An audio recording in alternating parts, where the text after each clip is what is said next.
चाकात गुतले शेट असं नाही गुतलं नाव काय तुमचं? साहिल गणपत तांबडे. काय झाले आम्ही येत कोण? होतो. हा, कुठून येत होते तुम्ही? आम्ही ना मार्केट यार्ड मध्ये येत होतो. एक केबल रस्त्यावर अस्तव्यस्त पडली होती आणि आमच्या गाडीच्या चाकात गुतली आणि गाडीचा आता डिस्क बँड झाली. बघा ना तुम्ही, बघा इकडनं घ्या ना, इकडनं बघा बघा बघा पूर्ण गुतलेली चाकात. आणि टायर आहे ना फिरतच नाही आमच्या गाडीचा. इथे आहे ना रस्त्यावरती. आता याला जबाबदार कोण आहे? नमस्कार, द महाराष्ट्र अपडेट न्यूज चॅनलमध्ये आपलं सर्वांचं स्वागत आहे. आता आपण आंबेगाव तालुक्यातील मंचर या ठिकाणी उभे आहोत. तर या ठिकाणी विषय असा आहे, आता ही केबल आहे पूर्ण अस्ताव्यस्त अवस्थेत पडलेली आहे. केबल दाखवा तुम्ही. केबल पूर्ण अस्ताव्यस्त अवस्थेत पडलेली आहे. याच्याकडे मात्र का दुर्लक्ष केलं जातंय ग्रामस्थ आता विचारत आहे. या ठिकाणी पूर्ण अस्तव्यस्त झालेली आहे केबल. आणि आता ही रस्त्यावरती देखील केबल आली आहे. या ठिकाणी गाडी खाली केबल दाखवा.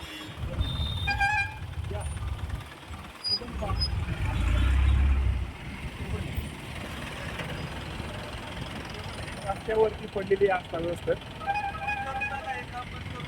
केबल आहे, ती अस्तव्यस्त पडलेली आहे. आणि या ठिकाणी एका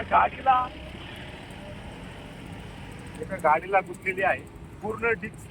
जी गाडीचं चाक आहे पूर्णपणे, हे जे चाक आहे ते पूर्ण ब्लॉक केलं होतं. गाडी घसरत या ठिकाणाहून गेली. मोठी दुर्घटना घडली असती या केबलमुळं. मात्र ही त्यांनी जे ड्रायव्हर आहेत त्यांनी वेळीच ब्रेक मारल्यामुळं मोठी दुर्घटना टळली. आता तुम्ही पहा या ठिकाणी काय परिस्थिती झालेली आहे. ही जी केबल गाडीला गुंतल्यामुळे, ही जिओची केबल आहे, ही गाडीला गुंतल्यामुळे आता हे डिस्क पूर्णपणे वाकलेलं आहे. जवळजवळ ह्या ऑडी गाडी आहे, बरोबर ना तुमची? हो हो. ऑडी गाडी आहे. जवळजवळ या गाडीचा खर्च किती आहे साधारण? आता या 60-70 हजार रुपये. 60 ते 70 हजार रुपये आता या गाडीचा खर्च आहे, फक्त ही अस्ताव्यस्त पडलेल्या केबलमुळे. आणि नक्की ही केबल अस्ताव्यस्त का पडलेली आहे हे आपल्याला अद्यापही माहीत नाही. मात्र या जी ऑडी गाडी आहे या गाडीच्या मालकाला 60 ते 70 हजार रुपयाचा भुर्दंड या ठिकाणी पडणार आहे. आता तुम्ही आता काय काय काय करणार? आता तुम्ही ते चाक खोलले, जवळजवळ या ठिकाणी ही केबल आहे ज्या डिस्कला अडकलेली आहे. त्याचा खर्चही भरपूर मोठा आहे. काय करणार? शोरूम वाल्यांना फोन केला होता. ते म्हणले गाडी स्टो करून आणावी लागेल, गाडी चालण्याची आवश्यक नाही. तर स्टोचा खर्च त्यांनी 60,000 रुपये सांगितलाय आणि याचा खर्च एक 60-70 हजार रुपये येईल असा माझा अंदाज. कारण सर्व्हिसिंगला गेलं होतं 70-80 हजार रुपये बिल होते गाडीचे. मात्र आता हे जे ओडी मालक आहे त्यांनी सांगितले 60-70 हजार रुपये खर्च आहे. काय या केबलकडे असं अस्ताव्यस्त पडलेले दुर्लक्ष करत आहे हे अद्यापही कळलेलं नाही. या ठिकाणी काही ग्रामस्थ देखील आहे. किती दिवसापासून ही केबल अस्ताव्यस्त पडलेली आहे? गेले 2 ते 2.5 महिने झाले. पिंपळगाव फाट्यापासून दाभोळकाईचीपर्यंत पाहत आहे की जागोजागी या ठिकाणी ठेवलेली आहे. ही केबल या ठिकाणी अस्ताव्यस्त आहे. रात्री जर त्या खड्ड्यामध्ये जर काही टू व्हीलर गेली किंवा कोण व्यक्ती गेला तर मोठी दुर्घटना घडू शकते. आज आपण पाहत आहे हे 4 व्हीलर गाडी, त्या गाडी मालकाची काही चूक नसताना या ठिकाणी ती वायर याच्यामध्ये पूर्णपणे गुंतलेली आहे आणि एवढं मोठं नुकसान या ठिकाणी झालेलं आहे. त्याला जबाबदार नक्की कोण आहे? नुसता हा भोंगळ कारभार या ठिकाणी चाललेला आहे. कोणाचंही लक्ष या मंचर शहरावरती राहिलं नाही. अनेक ठिकाणी मोठमोठ्या समस्या आहेत. अनेक वेळा या समस्या सांगितलं तर पण त्याच्यावरती कोणताही उपाययोजना होत नाही. नक्की हे खड्डे का बुजवले जात नाही, याचं पुरं काम होत का नाही, हा मोठा प्रश्न मंचरकरांना पडलेला आहे. आणि हे आता जे गाडीवाल्याचं नुकसान झालं याचे नुकसान भरपाई नक्की कोण देणार आहे, हा एक मोठा प्रश्न या ठिकाणी आहे. तुम्हाला या संदर्भात काय आणखी माहिती आहे? जिओ केबल, रिलायन्सची जिओ केबल किती दिवस झाले या ठिकाणी पडलेली आहे अस्ताव्यस्त, आणि कशा संदर्भात ते खड्डे सुरू ठेवलेले आहे? गेल्या 1.5 ते 2 महिन्यापासून या ठिकाणी केबलचं काम चालू झालं होतं. पूर्वीमध्ये खड्डे घेतले, काम चालू केलं, त्याला काही परवानगी भेटली होती असं त्यांचं म्हणणं आहे. पण परवानगी नाही भेटली असं परत ते बोलले. नक्की काय परवानगी भेटली का नाही भेटली हा जिओ आणि ते प्रशासन यांनाच माहीत असेल. परंतु यामध्ये नागरिकांचं मोठं नुकसान होतंय.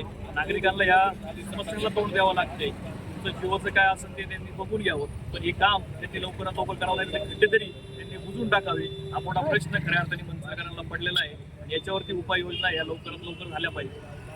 तर या ठिकाणी ग्रामस्थ होते तर त्यांचं म्हणणं आहे की ही जी केबल आहे, रिलायन्सची जिओ केबल आहे, या ठिकाणी अस्ताव्यस्त पडलेली आहे. जे प्रशासन आहे त्यांनी यावरील त्वरित दखल घेतली पाहिजे आणि अशा ज्या दुर्घटना होत आहेत त्या थांबतील, जेणेकरून ही जी केबल आहे ती अस्ताव्यस्त पडलेली आहे ती व्यवस्थित करून आणि तुम्ही पाहता रस्त्यावरती केबल पडलेली आहे. जर टू व्हीलरवाला जर याला अडकला तर मोठी दुर्घटना घडू शकते. मात्र प्रशासनाचे याच्याकडे लक्ष नाहीये. नक्की मंतरमध्ये चाललंय काय हा मोठा ग्रामस्थांना पडलेला प्रश्न आहे. जर अशा जर गाड्यांना जर केबल गुंतल्या मोठी दुर्घटना घडली तर याला जबाबदार कोण, हा प्रश्न आता मंतरकरांमध्ये पडलेला आहे. मी स्वप्नील जाधव, द महाराष्ट्र अपडेट, आंबेगाव. एक ग्राम पडले ना माणूस इथं उलट पालट केबलला. नाही केबल ज्यांनी आत ठरले त्याच्यापैकी कोण होतं का नाही? त्यांचं कोण नाही ते. कोणच नाही का त्यांचं? कर्मचारी कोण नाही. कोण नाही कर्मचारी. काय माहिती.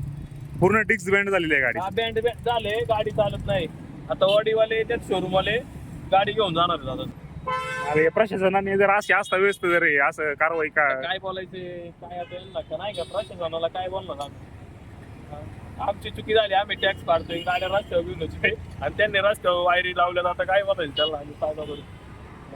नक्की रोडवाल्यांची केबल आहे दादा. काय झाले असता व्यस्त केबल पण पडलेली ती केबल. आता ही गाडी पाहतो मी. गाड्यांना गुंतवली. आता ही गाडी आहे का पूर्ण लॉक झालेली आहे. लॉक झालेली गाडी पूर्ण. आता हे तुमच्या दुकानासमोर पडली, मग तुम्ही सांगितलं नाही का कोणाला? नाही आता कोणाची काय कंप्लेंट कोणाची करणार आहे आपण. पण मी असता व्यस्त टाकताना होते का तुम्ही तिथे तुमच्या दुकानासमोर? जिओवाल्यांची कोणाची तरी केबल आहे म्हणतात. जिओवाल्याची केबल आहे अशी असता व्यस्त पडलेली आहे का? हो जवळजवळ 2 महिने झाले. अशीच पडली आहे. लोकांची गाड्या आता यांनी सांगितलं या ठिकाणी टू व्हीलरवाला देखील पडला होता. हो इसमें चपक गया